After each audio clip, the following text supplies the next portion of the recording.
Warning, this episode of Where Did the Road Go may give you weird dreams. This month's Where Did the Road Go is sponsored by the following awesome individuals: Greg Ross, Allison Cook, Super Inframan, 36 Dingo, and Michael Friske. Thank you so much for helping make this show possible. Transmission start. Welcome to Where Did the Road Go? Join us as we wander off the path and explore lost history, consciousness, the paranormal, unexplained mysteries, alternative thought, and much more. We are present on the web at wheredidtheroadgo.com. Now here is your host, Seriah.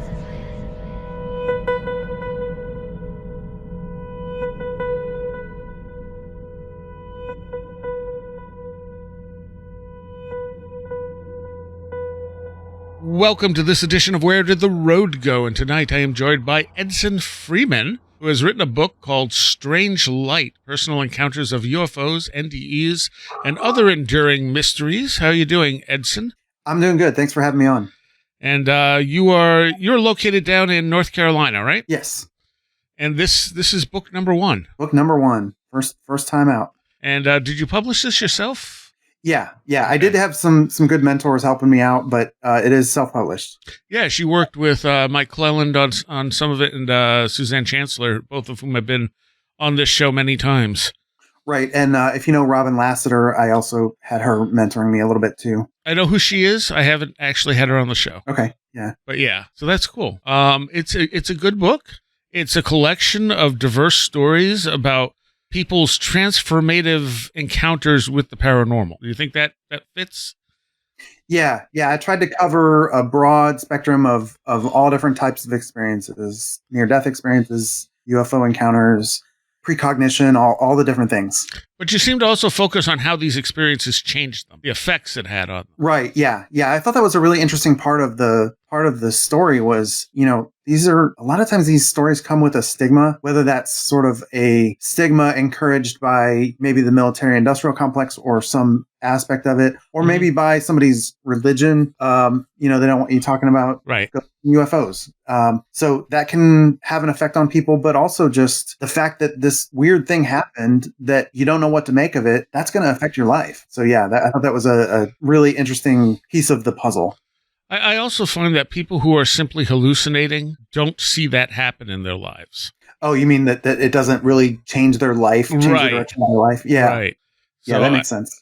I mean, there's something substantial that happens here regardless of what it actually is. But where did you get into this? You started out as a complete skeptic of all this stuff. Yeah, I think when the 2017 New York Times article came out about these unidentified things in our skies, I kind of was like, oh, maybe I should take a look at this. As a kid, I was always interested in UFOs and stuff, but I never took it super seriously. But that made me go, maybe I need to look at this a little more carefully. And then when, David Grush came along and did his testimony in front of Congress, I was like, okay, now I'm really intrigued. Yeah. And I started reading some books and started going down some rabbit holes. And yeah, I will say I kind of got bored quickly with the nuts and bolts aspect of the UFO side of this, because the really interesting stuff to me was all the other aspects. Yes. Especially to me, especially the high strangeness stuff. Right. Yeah, exactly. And the transformative element. I mean, because I suspect this stuff serves us the same way like shamanic journeys would an indigenous tribe. That's a good parallel. Yeah, it's a different focus. I mean, it looks different, but when you really look at it, it's very similar in the archetype anyway. Right. So how many stories are in this book? Do you remember? So I think there's 14 chapters that are, each chapter is one person's story. And then there's one chapter at the end that is shorter stories that didn't really fit a whole chapter. Right. So I think there's maybe 4 or 5 of those. Okay. All right. Were there stories you didn't include in the book? Yeah, there were a couple. There were a few people that said they wanted to pull their story for one reason or another. And we can talk about that if you want. But yeah, I wasn't going to put anything out without people being completely on board. And if they said, I'm not ready or I'm not comfortable, I set it aside. And, maybe someday, maybe not. Right. That's up to them. And then there were some people that I talked to that the stories just didn't really fit with what I was trying to do. Maybe it had some paranormal elements, but it was more about maybe recovery from addiction or something like that, where that was the main meat of the story. Mm-hmm. And it was a great story. It just wasn't the story for this book, if you know what I mean. Yeah, no, totally. And there is a variety of stuff here, as you said. Personally, I there's a couple in here that they're talking about talking to aliens, and I feel like I don't disbelieve them, but I'm not sure that that's what's really happening, type of thing. I feel like a lot of people, when they have these experiences, they kind of start labeling them. And then the experience kind of caters to that label. Yeah. I think that there does seem to be an element of this where people have their experience or their interpretation is somewhat colored by their maybe their culture or their belief system or some aspect of their life where whatever this phenomenon is, it seems to adapt to that in some cases. Yeah. Oh, almost certainly. There's a co-creation element there for sure. Right. And for this being your first book, you picked up on a lot of this stuff. Because you outlined some of this at the end, and we'll get to that later. But you picked up on a lot of the key factors here from going over these stories. Yeah. I had somebody tell me, you go down one of these rabbit holes and then you find yourself in a different rabbit hole and then suddenly you're in another rabbit hole and they said, all these rabbit holes are connected. And I find that to kind of be true. Yes, it's very true. And also it leaves you with more questions than answers most of the time. Yeah, for sure. For sure. Greg Bishop always made the comment that we need better questions. And I'm like, yes, that's exactly it. Yeah, and sometimes it's like I don't even know what the questions are. Yeah. Yeah. Because, to me, I feel like if you take an honest look at it, these experiences go cross-culture throughout written history, and I'm sure beyond. They're named different things, but they're something that has been in human experience for as long as we know. So I don't think there's an argument whether or not UFOs exist. It's just, what is that experience? There's no argument that ghosts exist. People have this experience. But we don't know what the experience is. We don't know if it's a dead person. We don't know if it's another spirit. We don't know if it's just them picking information up from the environment and their brain creating it into a narrative. There's a million different things it could be, but we can't deny the fact that these experiences happen. Right. Yeah. Yeah. And sometimes they look like stories around the campfire, and sometimes they look like folklore, and sometimes they look like religion. And sometimes, they look like a really cool movie. I don't know. I think you're right. I think this is something that's been going on for a long time, and it's still going, and we still don't really know what it is. And maybe it's even guiding us in a particular direction. That was one of the things Jacques Vallée said, is that he felt like it was some kind of control system. Right. Yeah. Yeah. I've heard that. So, that's interesting too. So these stories, as you put them in the book, you changed some of the names and places, but you also kind of gave it more of a narrative style, like more of a story style. And I believe if I read correctly, you had the person read the story before you published it to make sure it was true to their experience. Yeah, I wanted to be really careful because some of these stories are very personal, and the people were being very trusting and very vulnerable to share something. And some people said, I've never told this to anyone before. And I'm like, this is a big responsibility. I want to be careful with what I put out there in their name, even if I'm not actually using their real name. I would talk to them, get their story in one or two interviews or whatever. And then I'd have follow-up questions, and I'd write up a sort of a draft of how I wanted to put the story together and send it to them and say, is there anything that I missed? Is there anything that is wrong? Is there anything where the vibe is just off and you want me to come at it a different way or something? And so I was working with them throughout the process to make sure that what I put out was something that I was happy with and they were happy with. Yeah. Because this is it felt like a big deal to do that. Yeah, and you made it very readable. It's a very easy read to go through these stories because of that. Yeah, I almost imagined it when I was sort of coming up with the idea for this book. I almost imagined it as a book of short stories, but they're just short stories that are true based on someone's real experience. Yeah, that's a good way of looking at it, actually. When you first sent me the thing and it was called Strange Light, I assumed it had something to do with light phenomena, which, obviously some of this stuff does, but where did you pull the name from? Why Strange Light? Boy, the name was hard because it covers so much territory. Yeah. Both in the phenomenon and also geographically. I was like, how do I encapsulate all this? And I felt like there's a lot of aspects of this where there's a light element to it, whether it's orbs in the sky or, sort of the ghostly presences sometimes have a little bit of a glow about them, or a near-death experience. There's always that white light. And it just felt like kind of the closest I could get to something that would tie it all together. Yeah, I mean, my suspicions are whatever the light phenomena is kind of at the core of what this is, like its initial sort of appearance, and then it morphs from there. Yeah, that may be.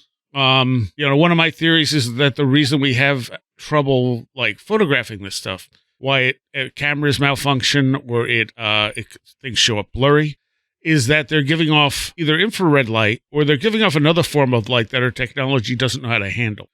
Yeah, and I've heard people talk about like these orbs of light that get close but there's no glare on surrounding surfaces. So yeah, there is something just weird about some of these descriptions that we get. I had heard Marty Garza talking about trying to take a photo of a military plane that had it was bathed in infrared light to be more hidden, and he said every time I tried to take a picture, it would just be a blurry mess. And then I started doing more research, and apparently the military does have stuff that will destroy cameras. Like they can shoot an infrared beam out, and it will literally disable cameras. And so often you hear about that when people are interacting with this stuff. They tried to take a picture. Like the joke, why is Bigfoot always blurry? Yeah. If Bigfoot's giving off infrared light, that might be why Bigfoot's always blurry. Yeah, and that was something that occurred to me as I was trying to figure some of this out was, we're trying to study something that maybe doesn't want to be studied, and it may be a lot smarter than us. And so that we've never been in that position before. If we're studying an ant colony or a tree of some sort, we're kind of in that position where we control the variables, but maybe this is something where we don't. And so we can't really study it effectively. It might also be that it needs that element of mystery in order to do what it does. Yeah. If Bigfoot were just an undiscovered ape and we discovered it and we were like, okay, Bigfoot exists, then people would see it and be like, oh, look, cool, a Bigfoot, and it wouldn't have that profound effect it has now. Right. Yeah. So in the first chapter, you're talking with someone named Flynn, and there's a really interesting shadow person one on here, which is, of course, the opposite of the whole light thing. Where it says, standing near the corner of his bed with three tall, lanky shadows with oversized heads. These things were at least 7 to 8 feet tall, and they're standing in a triangle. I didn't see any features. I didn't see eyes. I didn't see a mouth. They just looked like a void. I don't feel like silhouette is even the right term, because silhouette is just your eyes adjusting the light behind it. They looked like black holes, like a vacuum in humanoid form. And I've seen this stuff, and that is a great description of it. Yeah. I haven't seen it, but that came up more than once, that sort of blacker than black concept, or that like void. Yeah, because you'll be in the dark and you can visibly see like a shape, and you're like, what am I looking at? Yeah. One of the first times I thought it was a person walking until it disintegrated. Oh wow. Yeah. I was just going to say, what is that paint that they came out with that's like blacker than black paint? Vanta. Yeah. Maybe we reverse engineered that from somebody else. So, was there anything else in Flynn's? There was a couple. I quoted a couple things that stood out to me. Yeah, there was another one in Flynn's here. So this is kind of the role of liminality here too. It says, as Flynn navigated these extraordinary experiences, his personal life was undergoing seismic shifts, including the end of his marriage. In the wake of his loss, strange occurrences plagued his home, unexplained noises, objects moving of their own accord, and most bizarrely, puddles of water appearing in impossible places. So there's multiple poltergeist accounts of water. So that's definitely a thing. But the fact that it was like at a major turning point in his life, I mean, that's when this stuff really picks up. Which is, of course, ask the question, why, Yeah, there definitely seems to be a trauma, a common thread of trauma, not 100% of the time, but people, when they're going through something big and messy, it seems like these kind of things are more apt to show up. But I did want to mention one interesting thing about the puddles of water appearing where they shouldn't. Mm-hmm. While we were editing this book, my editor, Suzanne Chancellor, had that happen in her bathroom. There was just, I think it was a bathroom somewhere in her house. There was just a puddle in the middle of the floor when no one had been in there, like an ice cube had melted or something, but no one had been near that room for a while. She never did figure out where it came from. Interesting. I've read many, because poltergeist activity pretty much is one of the other things that runs through all this stuff, as well as lights. And poltergeist activity can create lights as well. But you see it like people have UFO sightings and then they have poltergeist activity. Obviously ghosts are associated with it. I've speculated that what people are encountering in the woods when they're hearing knocking and vocalizations is not necessarily Bigfoot, but more of a wilderness poltergeist. So this energy, whatever it is, I think is one of the key components to all this stuff. And for some reason, it gets really stirred up during liminal time periods. Yeah. And this guy was definitely going through a liminal time period when this stuff all kicked in. Right. Yeah. And that you'll see that in a number of these stories where, it's just transition and trauma and liminality is a good word for it, that it really ramps up. I also quoted this thing out of Flynn's. This was, about, I think it was his great-grandmother getting an appearance from her son right before she got the telegram that he died. Oh, that was in Jasmine's chapter, the next chapter. No, it's Finn. Oh, okay. Says, minutes later, the telegram had arrived. Her son had been killed in action a week earlier. Since then, the family has retold the story as quiet evidence that then and now the boundary between living and dead can all but dissolve. Yeah.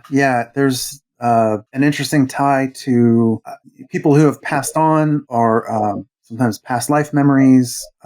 There definitely seems to be that element that comes up in multiple of these stories as well, where sometimes it's a tragic end and sometimes it's a natural end, but So this was in the Finn chapter, but Jasmine's nieces. It's talking about her, but I think it was Jasmine's grandmother. Yeah. Okay. Yeah. See, I was just looking at the chapter, just a chapter 1 Finn. I forgot you had that's what, his ex-wife. No, Jasmine is the next chapter. Oh, I still say chapter 1. Oh, maybe there's a layout problem that I need to look at. Yeah, it still says you're totally right.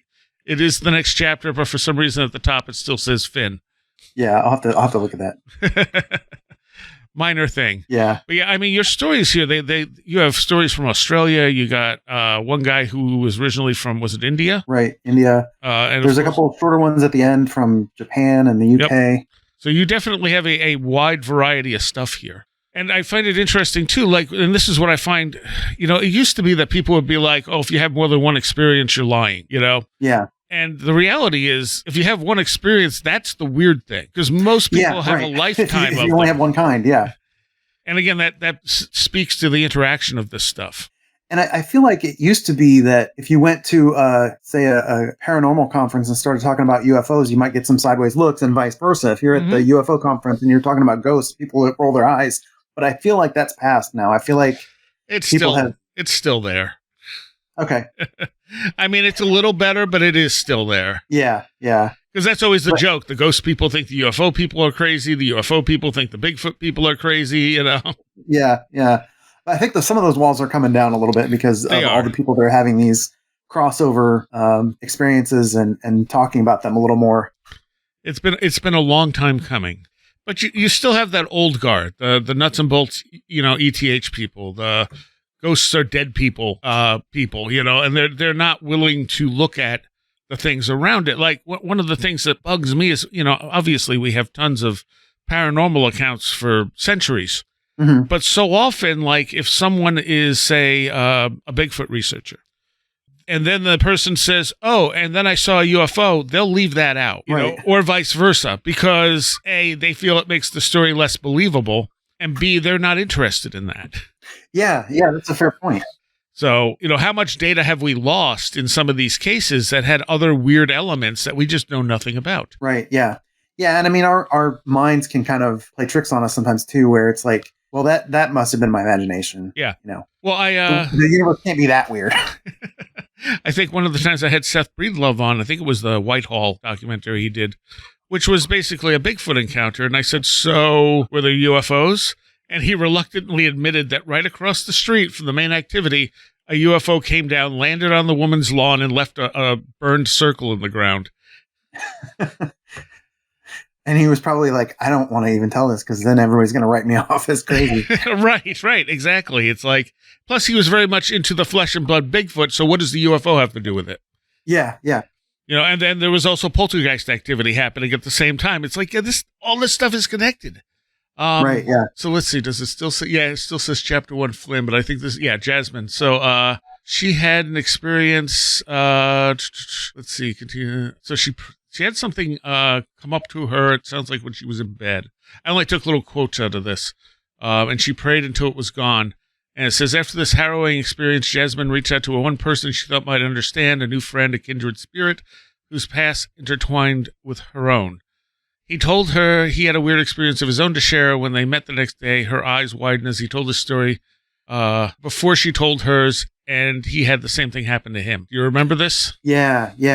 She was telling me that, yeah, like they basically they were sharing the exact same story with each other from the same day. And that's freaky. Yeah.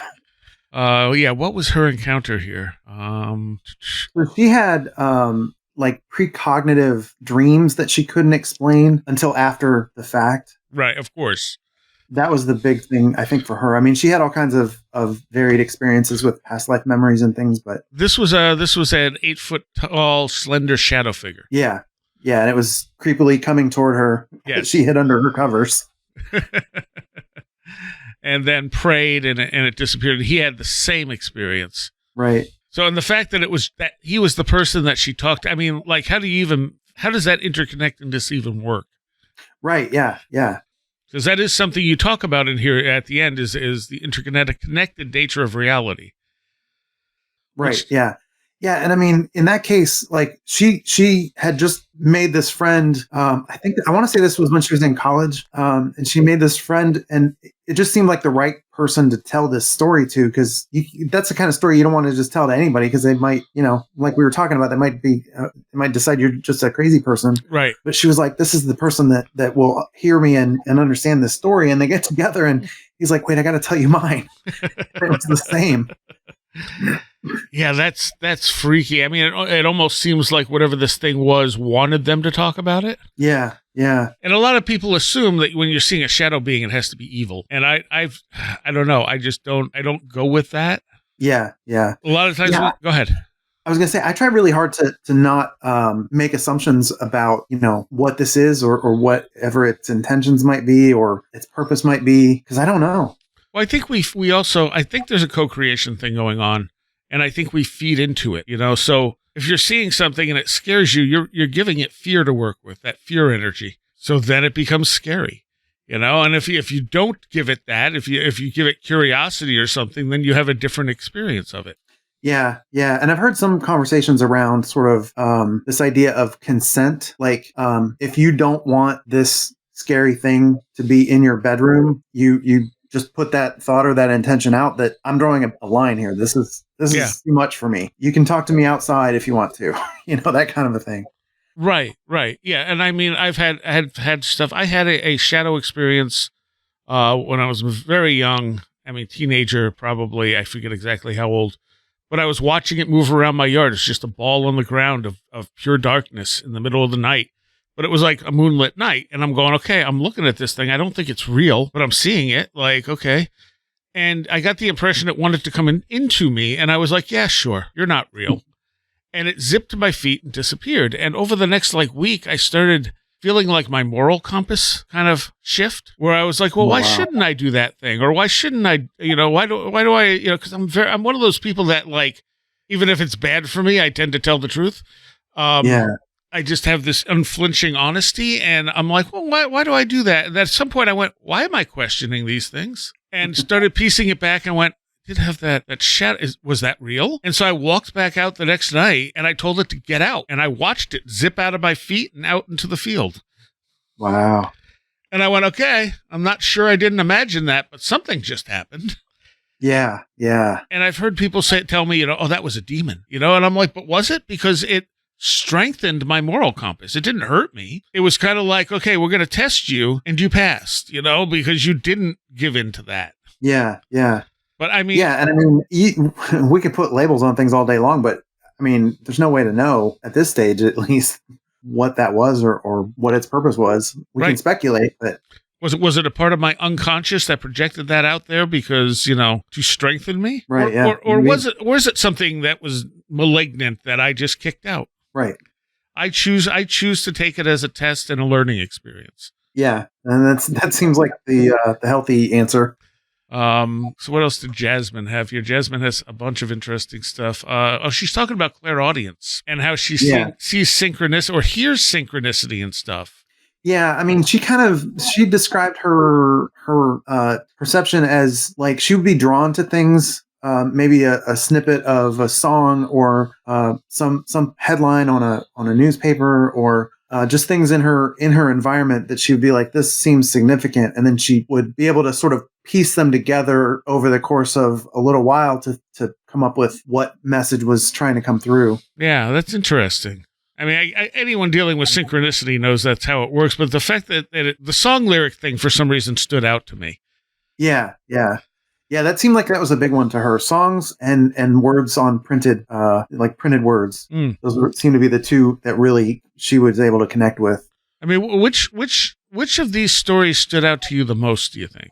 Oh, that's such a tough one. I think it depends on the day. So Frankie, chapter 6, I think, was Frankie, and Frankie has a lifelong apparent interaction with gray aliens that turned into a fascinating story. Then there's another Janie later in the book had a near-death experience that was, I guess, what they call a walk-in, where she died in the back of a police car, and when she was revived, the soul or the spirit that came back into her body was not the same one that left. And so she had a strange experience of like, I have all these memories, but I don't have the emotions that came with them. And the things I used to be good at, I have no idea how to do anymore, like cooking or things like that. But I'm really good at these new things. That was fascinating. I mean, I could probably give you 3 more answers, but I'll kind of throw it there. All right. This and by the way, it's only the first 2 chapters that are labeled Flynn. After that, it's correct. Okay, I'll have to get that taken care of. So in chapter 4, which is Sean, I'm always fascinated by concepts of free will and fate and things like that. And there's a point where he has an experience where these entities guide him to this immense library filled with books and stuff. And I've kind of had that experience too, honestly. But one part of this says, in the center of this vast library stood a pedestal with a map-like device showing all of Sean's paths and life choices and how every decision led to this moment. It was a mesmerizing visual representation, an intricate structure resembling a vast ethereal tree, each branch and twig symbolizing a decision point in his life with countless smaller offshoots representing the paths not taken. The branches glowed with varying intensities, and some pulsing with vibrant energy, others fading into dimness. And it seemed like, I thought it said here, some branches merged back together, showing how different decisions could lead to similar outcomes. And I always want, I guess the way I kind of look at things, although I don't know if it's how it works, is that there are certain points in our life, like we're almost on a river. And like we can either go along with that river or we can kind of try to diverge, but we don't diverge that far from it. And sometimes we end up back in the river anyway. Yeah. Yeah, that's kind of what he was describing. So this was basically a near-death experience where Sean accidentally slit his own wrist trying to open a paint can with a pocket knife.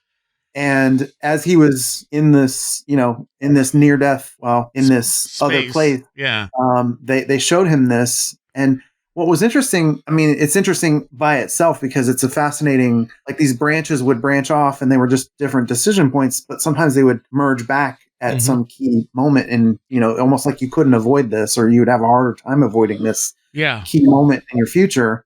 But what was interesting was that I met another person who had almost the exact same near-death experience with the branching tree concept. The visuals of it were a little bit different, but the branching and the tree-like structure were the same. And I just really thought that was interesting. Yeah. And I mean, because there's obviously an argument to be made that, we have no free will. We just have the illusion of free will. And that would explain precognition and stuff because, and why we can't always do much to change it. Like you were saying, the other woman that would have, I think it was Jasmine, had the precognition, but she wouldn't realize what it was about until after the fact. Right. Yeah. For me, I will get things where I'm told I'm going to meet someone, but I don't know if it's even precognition as much as something giving me information. And Yeah. at least with that, I can identify like, oh, this is the person I was supposed to meet. I should pay attention to them.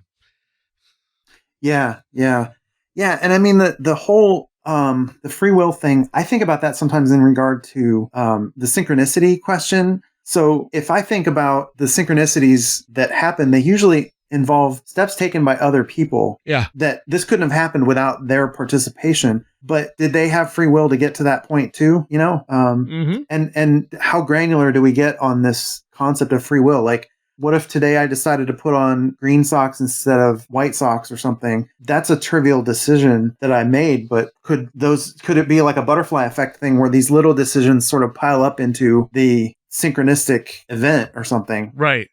I've very much taken recently to, I mean, we all get frustrated if you're driving and, you know, someone's going really slow, and especially if you're late. Or you're walking through a store and it's like, you know, you have trouble getting down an aisle. And I mean, it becomes frustrating, you know, especially if you're rushing a bit. But I've also gotten to the point now where I'm like, nope, the universe is putting me at a specific place at a specific time. Like, I don't control this. I'm going to stop getting angry with it and just accept that, okay, you want me to be somewhere. Right. Yeah. And, that actually happened today. I was in Walmart grabbing some stuff, and people kept getting in my way where I'm like, okay, I'll just go this way, you know, because like they're blocking this aisle. I'll go back around this way. And I had this feeling that there was a point to where it was taking me. And I ended up running into this guy, and his name was Paul Parks. So here's a shout out to you, who listens to the show. And he came over and he's like, "Are you Seriah?" And I probably would not have run into him if anything had been different. Right. Yeah. Yeah. And I had a great conversation with him. He was a really interesting guy. And again, like I said, like as soon as that happened, I'm like, this is why you were pushing me in this direction, you know? Right. Yeah. Yeah. But yeah, how does that work? Beginning in the intro for this book, I talk about my weird experience of well, let me do the short version here. Yeah. So in 2016, without going into a lot of detail, my ex went to prison, and the house that she was living in was still in my name. And suddenly I had this house that I couldn't afford to pay for 2 places to live, and I needed to sell it. And as I'm trying to get this house ready to sell, somebody calls me out of the blue and says, "Hey, have you ever thought about selling this house? I drive by it all the time, and it seems like a cool house." And I ended up selling it to him for, you know, like maybe a month later, once I got all the things taken care of. And then later that year, my mom passed away. So now I have another house I was her only child. So the house went to me. Right. We tried using it as a vacation rental for a few years, but we were losing money every year. And we just said, you know what, we got to set sentimentality aside and sell this thing. And just as we decided to do that, one of the people that was renting it from us called and said, "Hey, have you ever thought about selling this house?" And it's just like, that's way too unlikely to have that happen twice, and knowing that it was my mom's house and my mom worked in real estate, like that's just a lot to take in. But at the time I was so overwhelmed with all the things going on that I just was like, okay, yes, thank you. Right. But when you look back at it, you're like, that's crazy. Right. Yeah, that's it. And I've felt numerous times that the universe has positioned me just right. And again, like I've tried to stop being frustrated by those things that slow me down, you know, that normally and understandably, you know, you're in a 60 mile per hour zone and the person in front of you is doing 40. Right. Yeah. You know, that's frustrating. You're like, get out of my way. Come on, you know? Right.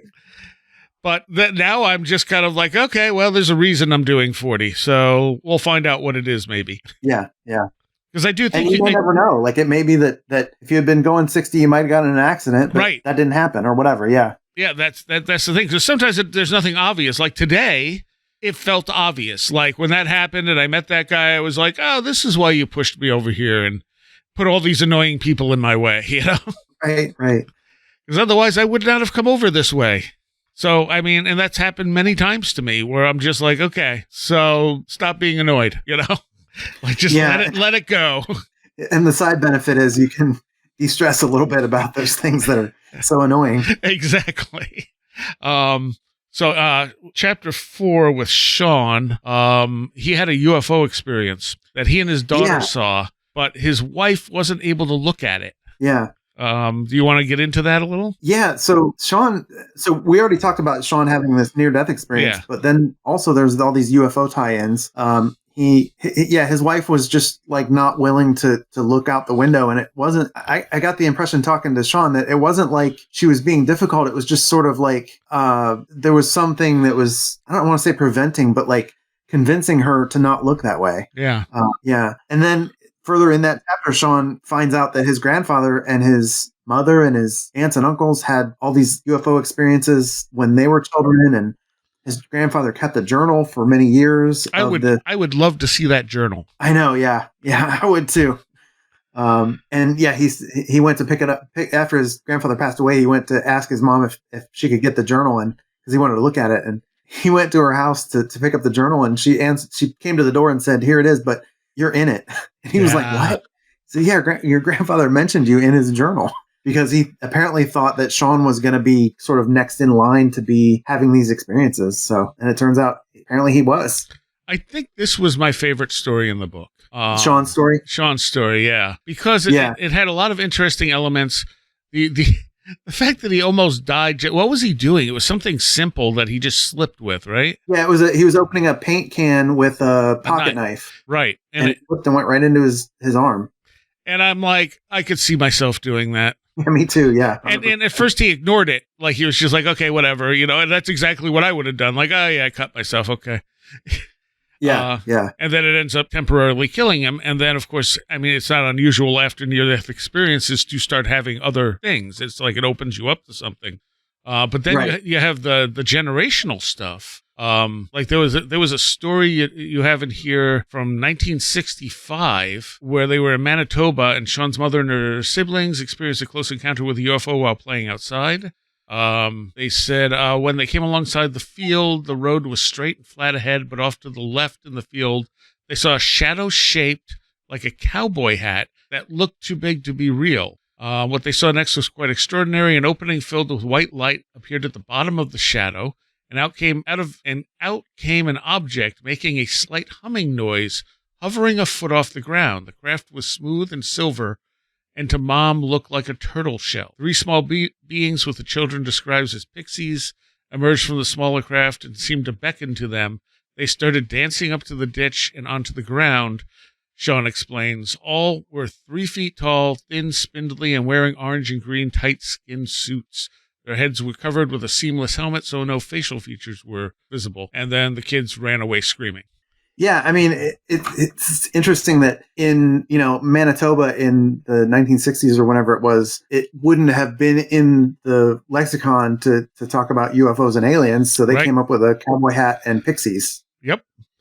And that's obviously the crossover with like the fairy faith. Yeah.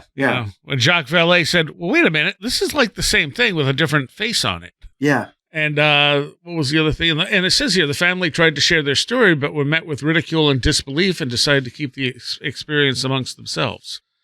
Right, yeah. Which is all too common. But also it's not, like this is a fun UFO story in the sense that it's unique. Like I've never heard a spacecraft, described like this.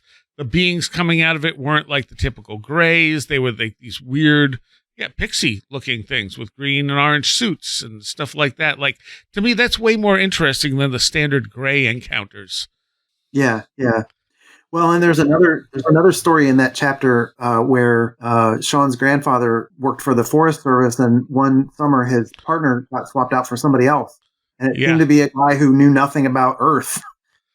Yeah, that's weird because I mean, this guy's obviously interacting with other people. This wasn't like a situation where his grandfather just met this weird guy in the woods or saying he was teamed up with him by the Forestry Service or whatever. Right. Yeah. Yeah. For an entire summer. And then after the summer ended, nobody knew where he went or who he was or remembered him or whatever. So yeah, it's just there's a lot of weird elements in these stories. Yeah. I think that's why this one's one of my favorites in here, because there is some very weird stuff in there. Let's see, what else did I highlight here? I actually highlighted the part you already talked about where he goes to get the journal and she goes, "You're in it." Yeah. Which had to be ominous, Right. Yeah.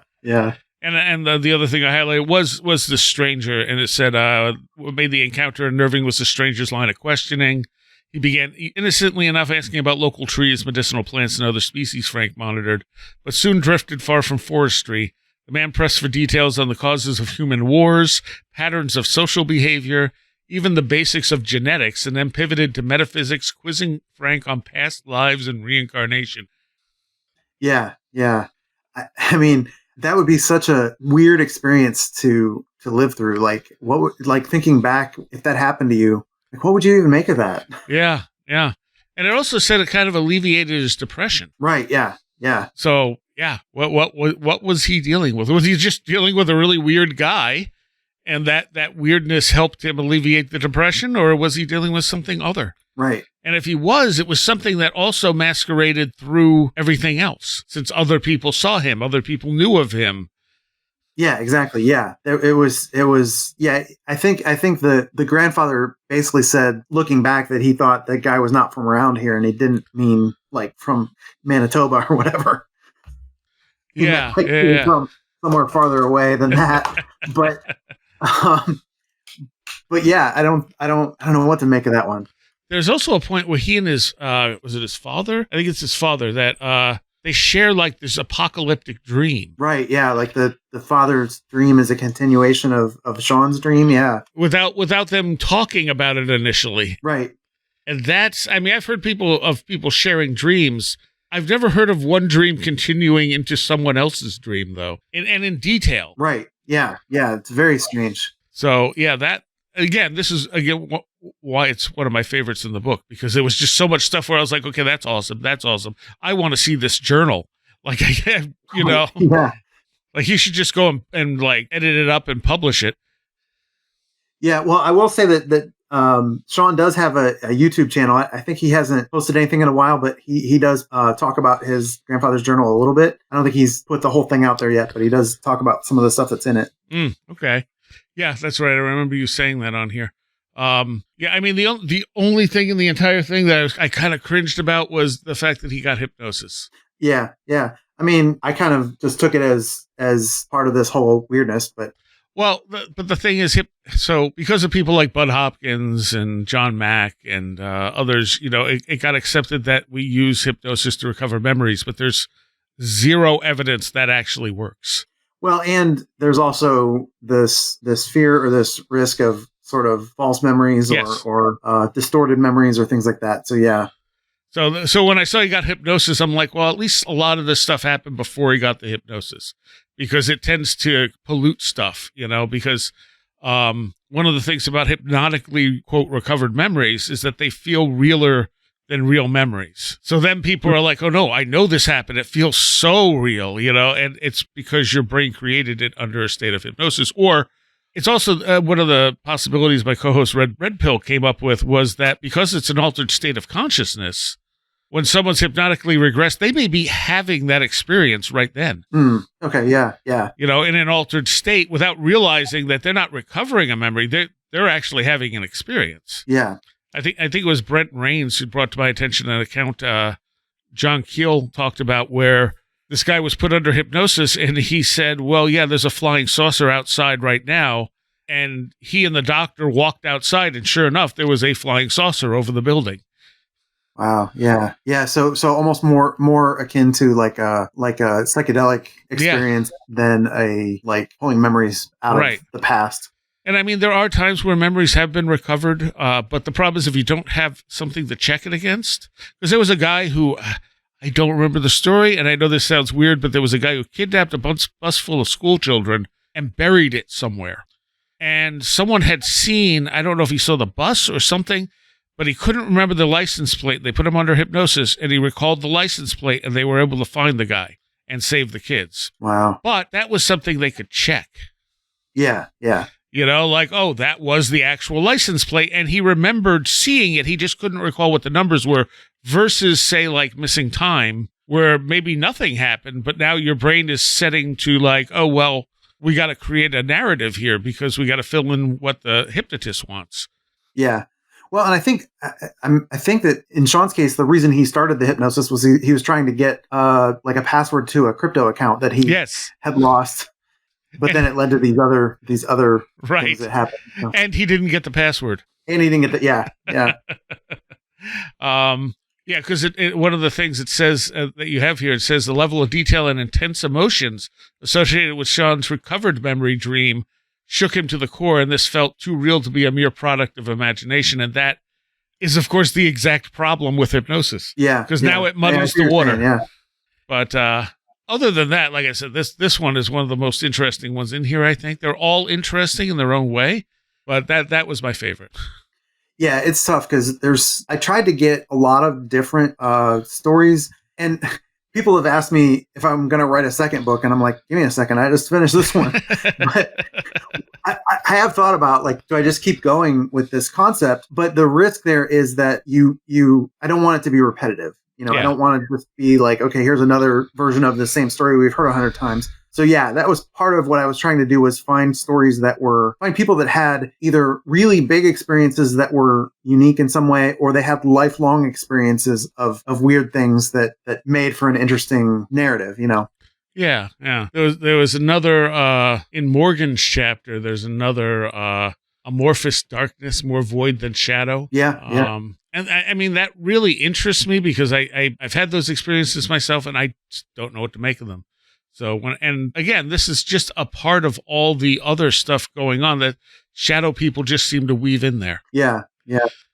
And are they something different than the other beings, or are they just like cloaked, or are they, are they maybe not coming through all the way? Right. Yeah. That's what's so interesting and so hard about this, is you can never pin anything down very well, because it seems to be. It seems to vary. Like you hear these accounts sometimes where somebody will see, a group of people will see a UFO and they report different things. And it used to be that, oh, well, that just takes away the credibility because, their accounts are different. But it feels like now we're starting to get to a point where sometimes maybe they are perceiving the same events differently for whatever reason. Yeah, no, that's definitely a thing. Yeah, I've experienced it actually. So, really? So tell me your story. So I went to the program at the Monroe Institute, and one of the people there, actually a number of the people there were big skywatching people. And one night we went out and we're skywatching, and they had one of those like night vision cameras. I can't think of psionics, I think it's called. Okay. And see some things before it is apparent to the naked eye. And we were probably all standing around looking at the sky for like 2 hours, and there was really nothing going on. And then all of a sudden we started seeing a lot of these orbs and lights and interesting things. But the one that stood out was this blinking, very fast blinking, like an LED on a little kid's shoe. That when they stomp, it makes the light blink. Oh yeah. Kind of what it reminded me of. But it was going up in a spiral upwards, and we all saw it, and it was caught on camera. We were all like, "What was that?" And it was blinking way faster than like a firefly, but it was too close to be, I don't know what it was. But what was interesting was we all kind of reacted to it and were like, wow, that was amazing. And then the next day we were talking about it again and telling the people who hadn't seen it about it. And we discovered that different people saw it as different colors. So I saw it as red. Yeah. Somebody else saw it as blue. Somebody else saw it as white. And we were all standing in the same place. So we didn't know what to make of that. And the funny thing is, like, there was an incident years ago where there was a Google blimp that they lost control of, and it got reported all over the Midwest as a UFO. And when you look at the descriptions are dead on. Like, they described exactly what the blimp looked like. Every single person had a very similar description. There wasn't a wide variance of descriptors, which to me suggests that yes, people can describe what they're seeing, but when you get a UFO encounter or something, a lot of times you do get that different colors, even different shapes. Some people might not see anything. And it's like, okay, so this means that it's not that we're necessarily bad observers, but that reality may not appear the same way to all of us. Yeah. I know there's one of the things I quoted was a girl in this book. Let's see if I can find it here. When she was like 13, saying that consensus reality is not a thing. Yeah. Do you remember that? I want to say that might be Joanna's chapter. Yeah. I can't remember, but I remember what you're talking about. You would think with all the editing and everything that I have this thing memorized by now. I would not expect that, actually. But I, however she wrote it, I know, and I have it quoted here somewhere, but apparently I quoted a lot of stuff from your book. It was a good book, dude. Thank you. I can't find it right now. Although I did take one of the things I quoted was a Brené Brown quote that says, "In order to empathize with someone's experience, you must be willing to believe them as they see it, and not how you imagine their experience to be." And I really like that. Yeah. All right. Well, we'll find it here sooner or later. So the next thing I had quoted out here was further down than I thought. It was the one about the girl in the accident. She was in a car accident. Her family, was it Morgan? Yeah. Yeah, Morgan. So she switched seat at the last moment, or last minute seat switch to her mother's permanent. What is it? Series of events from the over. I'm trying to. I quoted just a piece of it. So go ahead. Yeah. Do you know the story? Yeah. So they were. It was a group of teenagers. They were going to like a school dance, like a prom or something. But Morgan, the subject of this chapter, she was like, "I don't really care about the dance. I just want to go out to dinner. It sounds like more fun." So it was kind of a casual kind of a thing, but they all piled into this little car. There was like, 3 in the front, 3 in the back. And then she was yet another person, and she ended up sitting on somebody's lap, and they went to dinner. And then after dinner, she was like, "I don't want to sit on your lap anymore. It's uncomfortable. You sit on my lap this time." So he sits on her lap, and then that kind of ended up saving her from worse injury. I think her head broke his clavicle or something. Yeah. But they flipped the car, and the parents, Morgan's parents, somehow just knew to go look for her, even though they hadn't gotten any calls or anything, and it wasn't like they were late coming home. They just had this sense, and this was a common theme through her parents' lives, that they just sort of knew when danger was happening and knew to go toward it or go away from it, depending, and not even necessarily consciously knowing what was going on, but just, I gotta go because I think there's something up. Right. And yeah, it turns out that they were in an accident, and everybody survived. There were some injuries, but nobody died or anything. But it was a flip into a creek and stuff. It could have been a horrible accident, but yeah, but she ended up with a traumatic brain injury from it. Yeah, she did. I don't want to minimize that, but she didn't die. So right. Now, she's also the one that had the electronic interference stuff. Right, yeah. Even as a kid, her light would go out all the time. And then even later in life, when she was in college, 2 of her close friends died in a car accident.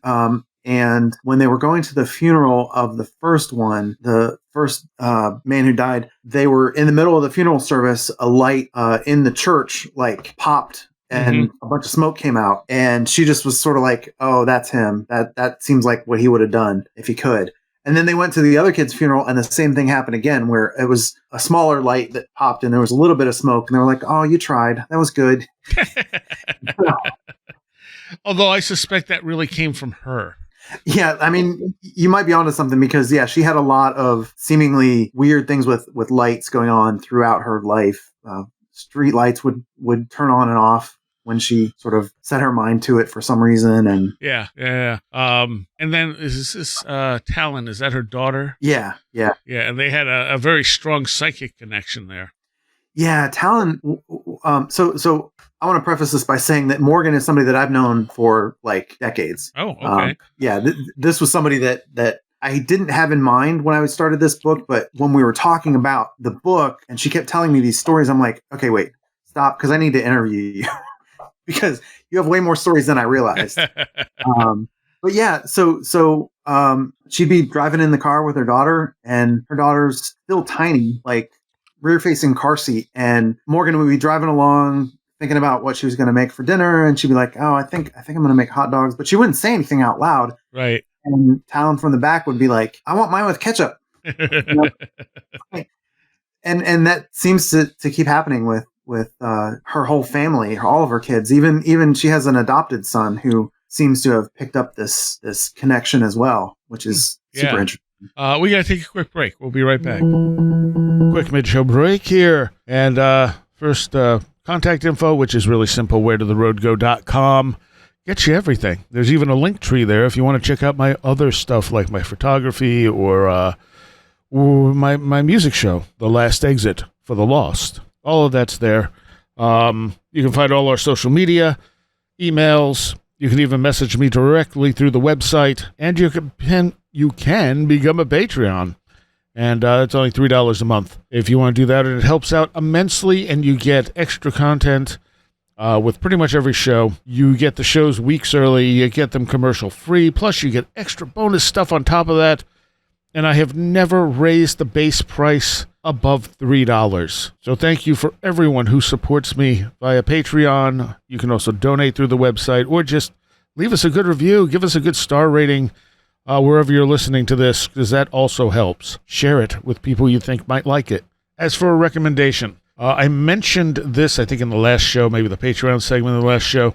The Department of Variance of Somewhere, Ohio. It is made by Rat Grimes, the same guy who did the Department of Dead Letter Office of Somewhere, Ohio. I finished the Dead Letter Office. It gets real trippy at the end. I kind of liked it. And now I'm back into the Department of Variance of Somewhere, Ohio. They're related but different, and they're very different styles too.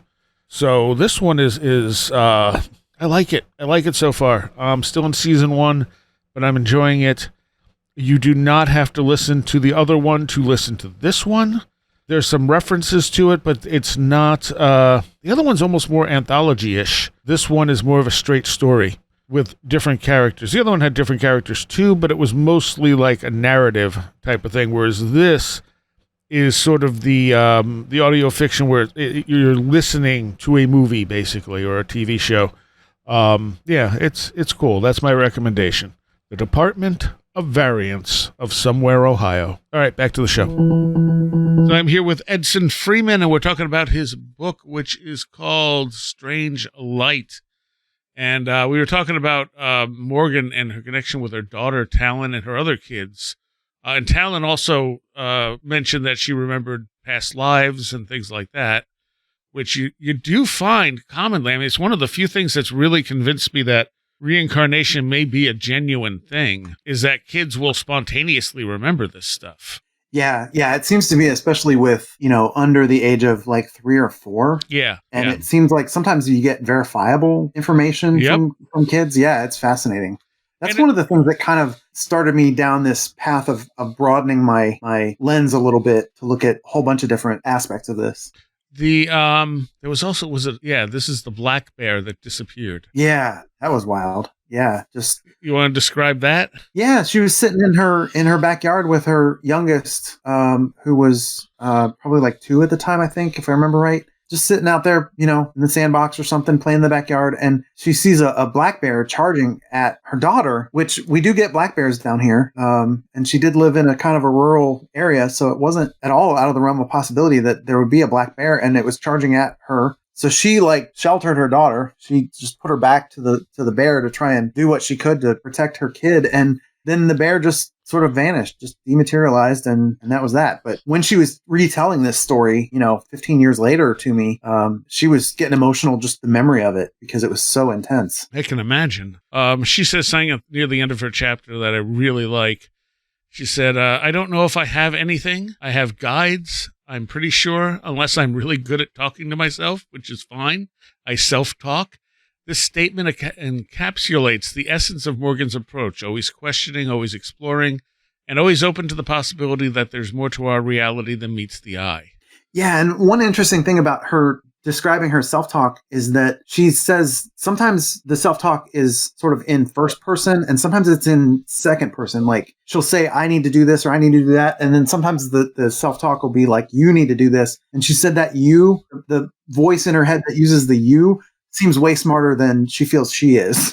So, yeah, and it could be tapping into a part of our higher selves, or it could be something external to us. Right. Yeah. There was a light thing here. This one was with Jason and Bailey. This was particularly Bailey. It's when she was a security guard, and it said, I could see a little white light.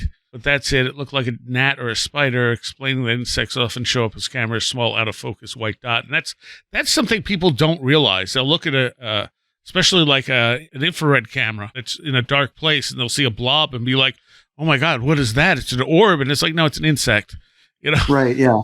But she said instead of the typical insect interference, this light was moving purposely down the hallway, captured by successive cameras as it progressed.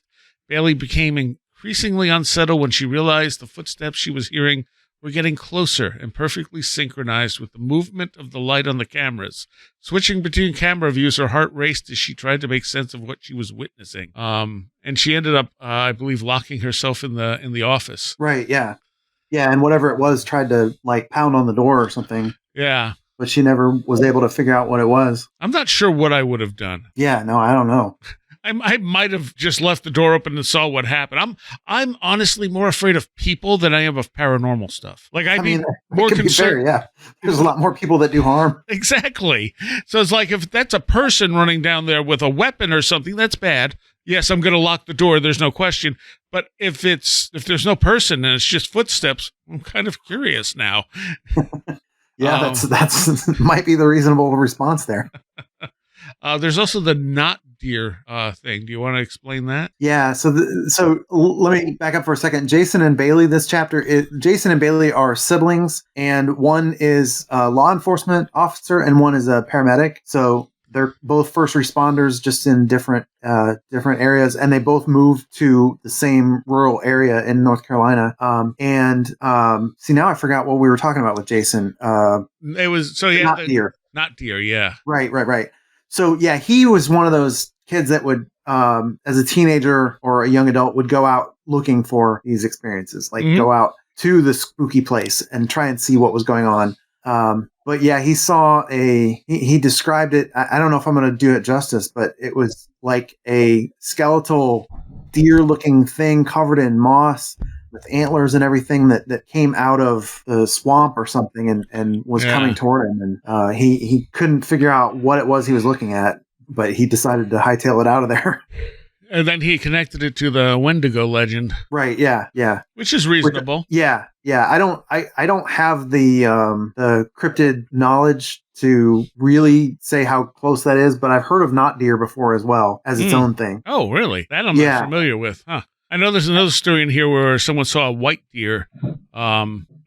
We have white deer near here in what used to be the Seneca Army Depot, but there was one night there was one standing on the corner of the road. I assume it had gotten out because it would happen occasionally. So it wasn't so much paranormal that there was a white deer, but the thing looked like a statue. Like, my girlfriend and I came around the corner and there's this deer standing perfectly still at the corner of, like, where the road turns. And I'm like, is that real? I think we both said, is that real, at the same time. And then as I got a little bit closer and I was slowing down, it decided to dart in front of the car. And I just tapped it. Like, I slammed on the brakes and I just tapped it and it fell on the hood and then looked us in the eye and then, like, casually climbed off the hood and took off into the woods. Wow. Yeah. And it's one of those, okay, this wasn't paranormal, but it kind of was in a way. Yeah, and that's similar to this story. So this was from Carrie's chapter, and she was on the way to the hospital to see her dying grandmother, and her driveway, she had a long driveway, and a herd of deer was crossing, and she was like, I'm trying to hurry up and see my grandmother before she dies. Or maybe it was her great-grandmother.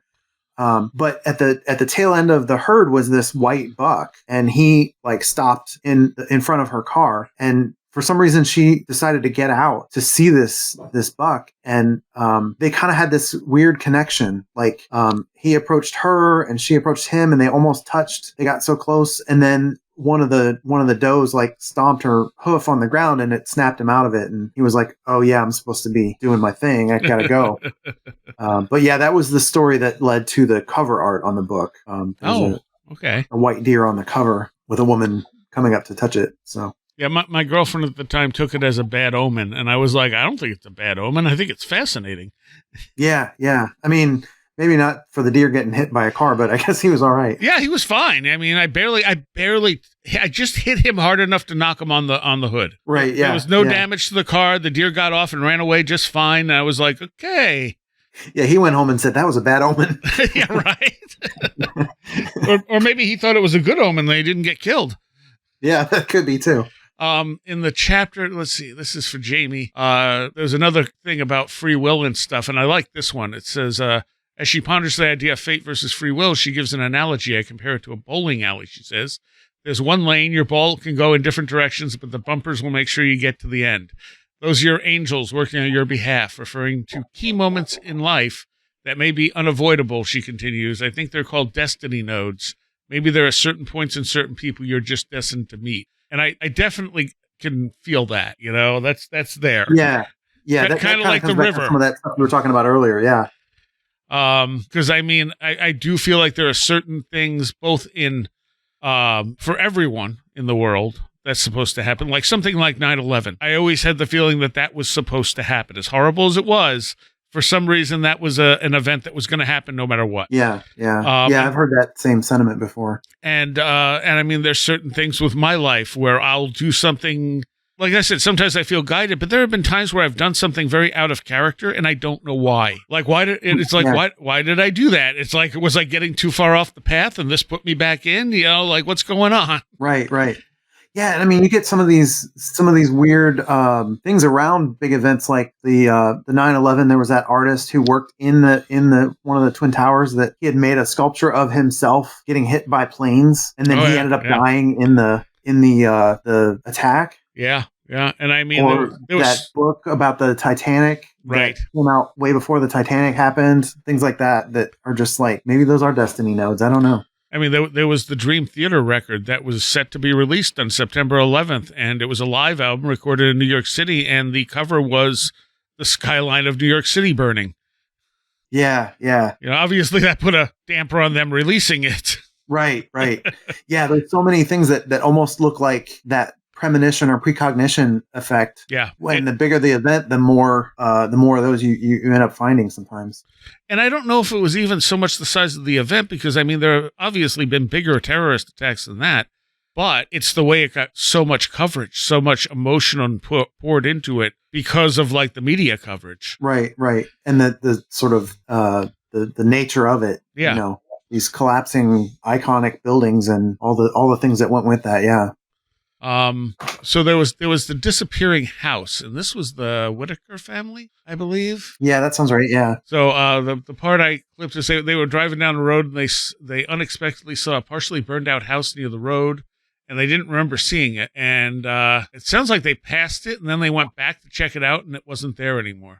Yeah. And they all saw it. They all were like in great detail could describe it, but when they went back, they couldn't find it again, and they were like all over the roads, the same roads, and they were like, there's no way we could have missed it. Yeah. I'm always fascinated by that. I've heard enough cases of people seeing either roads that weren't there or houses or buildings that suddenly are there and then not there. I mean, there's something very interesting about that, and I'm not even sure how to classify it.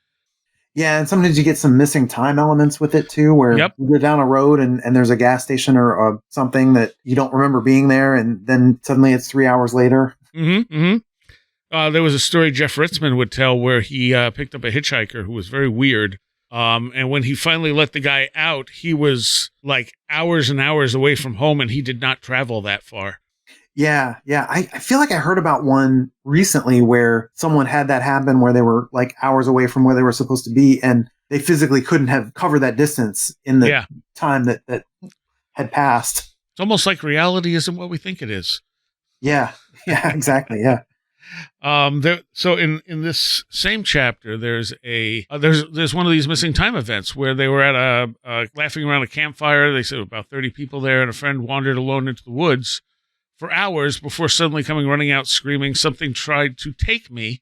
He was visibly shaken. And he says, "All I know is I felt something grab me," he said, "and next thing you know, I'm running here." According to Eric, that's when everyone started saying, "Dude, you disappeared a couple of hours ago." And he's like, "No, it was just a couple of minutes ago."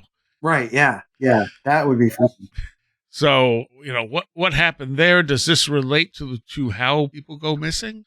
Right. Yeah. Was this like an abduction situation or what? Yeah. And why does he have that missing time? Did he get Phayled in some way? Right. Again, to emphasize, there's a lot of different stuff in this book.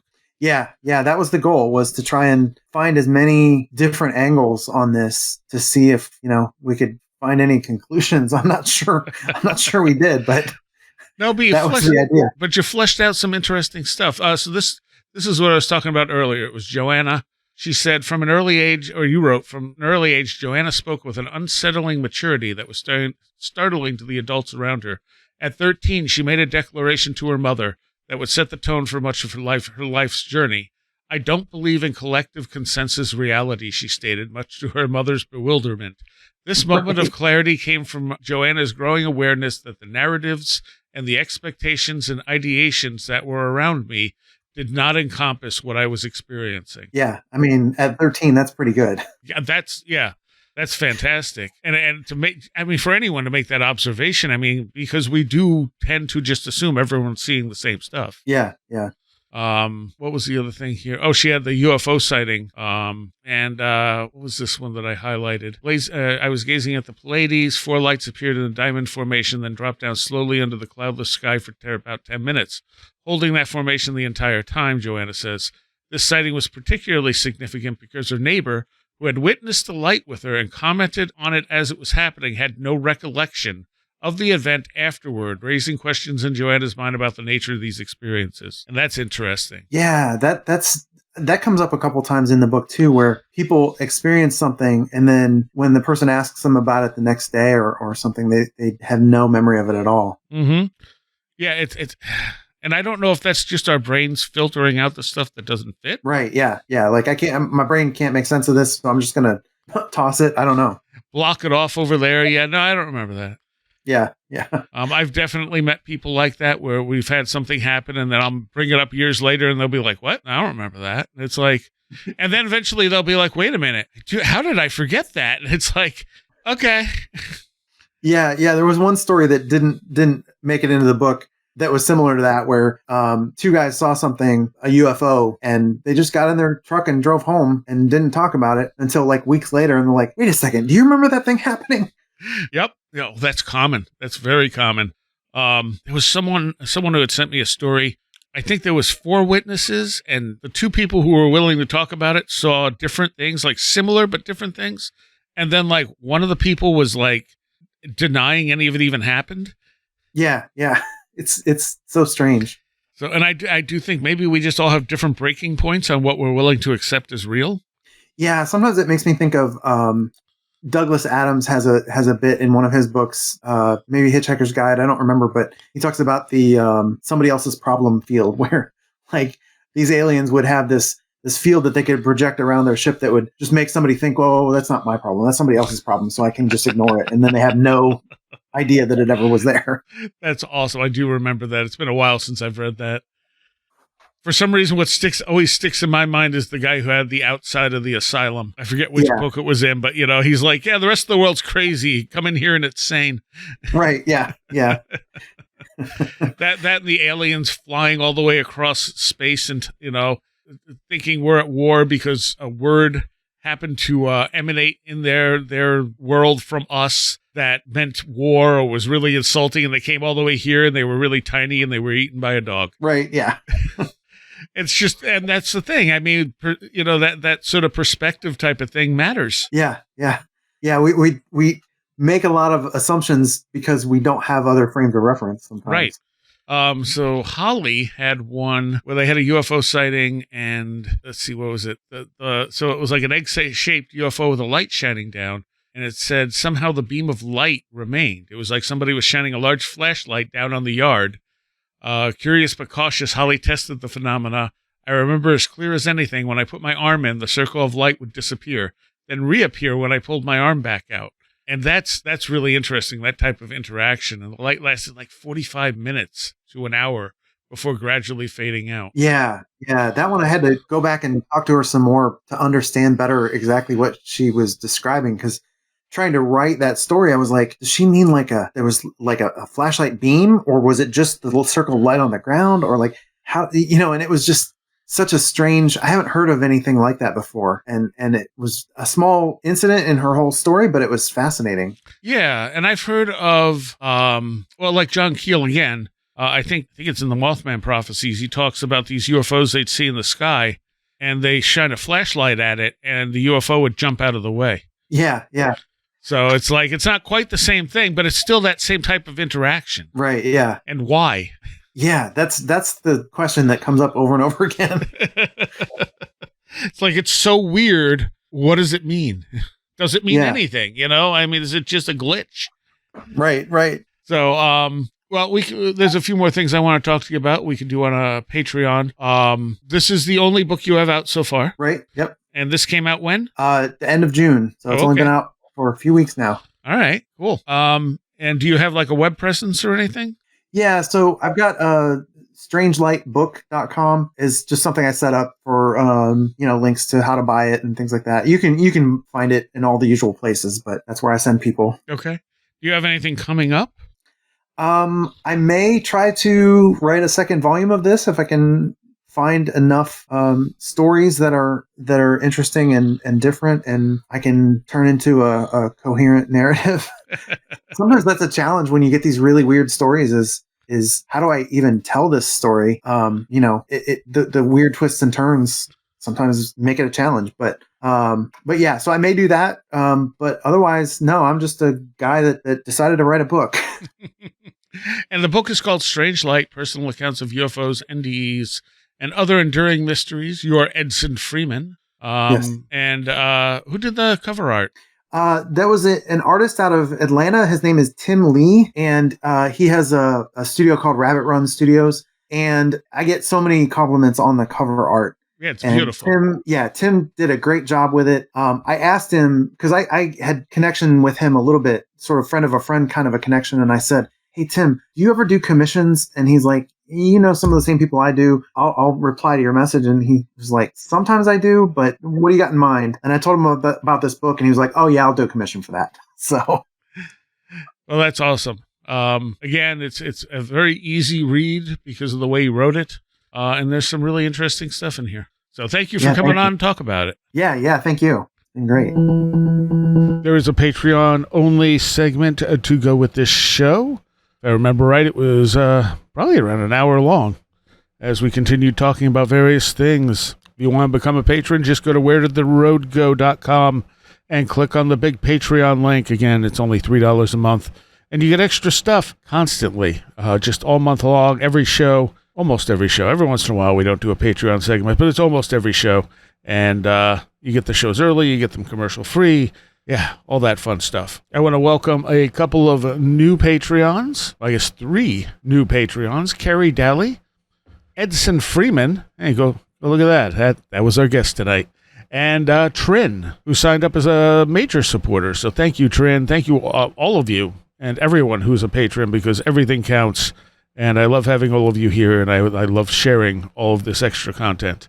And I think for a quote, I'm going to steal something that I think I got from Edson's book. And that's a Carl Jung quote that says, as far as we can discern, the sole purpose of human existence is to kindle a light in the darkness of mere being. I liked that. I hadn't heard that one before. See you next time. You have been listening to Where Did the Road Go? This show is made possible in part from our Patreons, and we thank you and everyone listening for helping us continue this exploration of the strange. You can always find everything Where Did the Road Go related at www.wheredidtheroadgo.com. And thank you so much for your support.